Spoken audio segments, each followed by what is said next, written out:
Sejarah Banjarmasin selalu dibacakan saban rapat paripurna sidang istimewa peringatan Hari Jadi Banjarmasin. Di peringatan Hari Jadi Banjarmasin ke-495 tahun, sejarah Banjarmasin dibacakan Wakil Ketua DPRD Banjarmasin. Peringatan Hari Jadi Banjarmasin hari yang sangat sakral, lantaran mengingatkan pada bubuhan pendahulu kita yang berjuang mempertahankan Banjarmasin hingga wayah ini.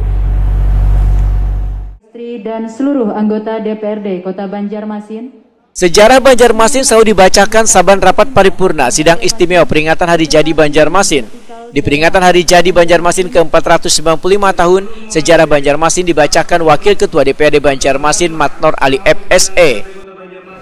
Ngaran Kuta Banjarmasin berganti karena bubuhan Walanda. Awalnya Walanda masih menyambat Banjar masih dalam sambatan Walanda.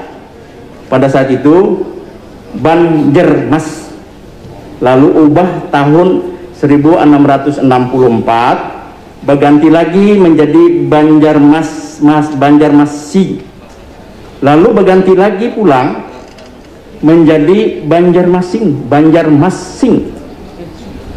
kada berbuat ha atau dia Banjarmasi ha di belakangnya, bahasa Belanda bukan Walanda tadi. Wakil Ketua DPRD Banjarmasin Matnor Ali FSE Waitakuni Prima TV Usair sidang istimewa jelang tengah hari Jumat 24 September 2021 mendahkan selalu dibacakannya sejarah Banjarmasin saban peringatan Hari Jadi untuk lebih mengingatkan lagi bagaimana perjuangan Raja Banjar nang pertama yaitu Sultan Suryansah dalam mendirikan Banjarmasin nang sebelumnya Bangaran Bandarmasin ini. Politisi Partai Golkar ini pun berharap bubuhan sejarawan bisa membuatkan buku sejarah Banjarmasin yang lengkap supaya anak cucu nanti bisa mengetahui bubuhan pendahulunya sehingga mereka kada akan melupakan dengan sejarah berdirinya kerajaan Banjar ini. Para ilmuwan ya, para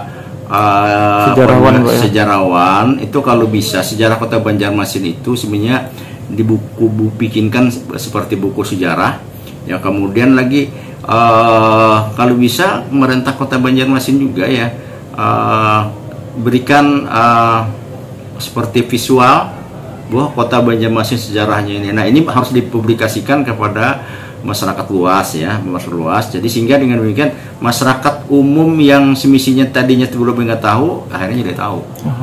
Mengetahui ya, artinya sekarang ini warga kota ini tidak tahu apa sih yang namanya Banjarmasin, kemudian usianya 495 tuh nah kayak pegerang sejarahnya. Nah, ketika misalnya bisa dipublikasikan sejarahnya selayaknya saya sampaikan tadi, artinya merupakan sejarah tuh. Nah, ini kalau memang hanya kita bisa menginformasikan di publik pada saat hari jadi misalnya ya, hanya itu aja. Sebenarnya kita pada para sejarawan mungkin saya rasa mungkin untuk Kota Banjarmasin itu perlu dipublikasikan, kemudian dibikinkan sejarah buku segala macam sehingga masyarakat itu bisa baca. Ya, kalau bisa ketika misalnya ada kegiatan seminar lokal ya, kalau dulu itu adanya cerdas cermat ya, bisa dimasukkan bahwa dalam mata pelajaran lokal itu ketika diinformasilah kepada guru bahwa Banjarmasin itu ini. Nah, kemudian bila ada kegiatan misalnya cerdas cermat, itu salah satu materi untuk bisa dilombakan. Peringatan Hari Jadi Banjarmasin ini, ujar Matnor Ali F, adalah hari yang sangat sakral lantaran mengingatkan pada bubuhan pendahulu kita yang berjuang mempertahankan Banjarmasin hingga wayah ini.